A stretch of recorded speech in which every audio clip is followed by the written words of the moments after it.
का इस्तेमाल खाने और मसालों में प्रयोग के साथ ही साथ ज्योतिष शास्त्र में कई उपायों में इसका प्रयोग किया जाता है, जिसके परिणाम बहुत ही कारगर सिद्ध होते हैं। जैसे कि बच्चों को नज़र बहुत ही तेज़ी से लगती है, उनकी नज़र उतारने के लिए सिर से 5 बार लौंग अगर वार दी जाए और उसके बाद उसे जला दिया जाए तो इससे नज़र दोष समाप्त हो जाता है।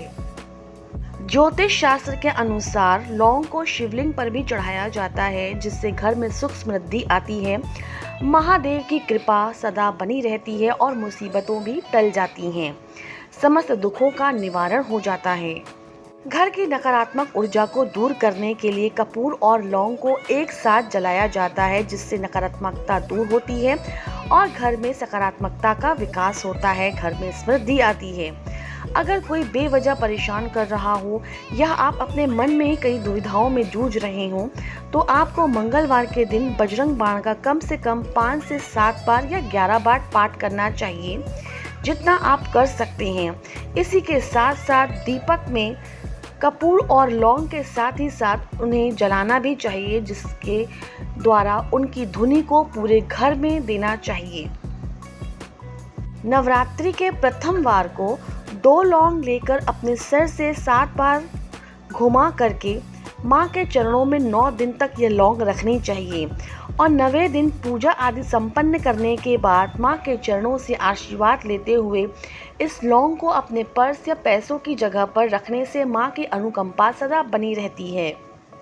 अगर किसी विशेष कार्य के लिए जैसे मीटिंग हो, नौकरी का कार्य हो, आपको जाना पड़ रहा हो, तो देवी माँ के पास आप इस इच्छा के साथ 2 लौंग रख सकते हैं और सच्चे मन से माँ से प्रार्थना करें।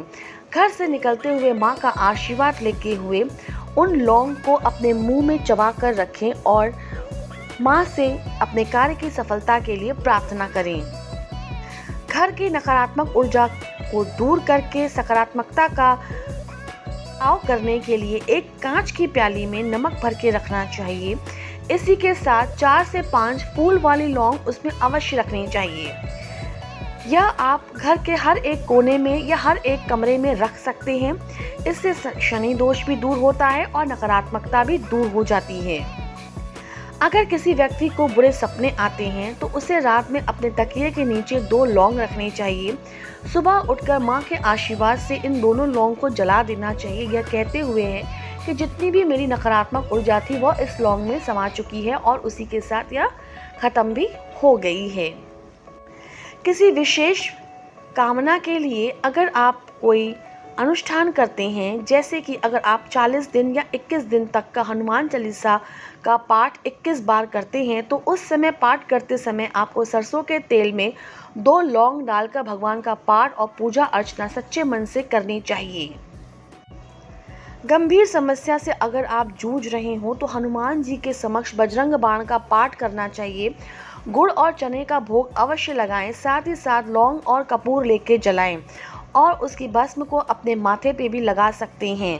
इससे ईश्वर की अनुकंपा के साथ साथ आपको वह सुरक्षा भी प्रदान करते हैं।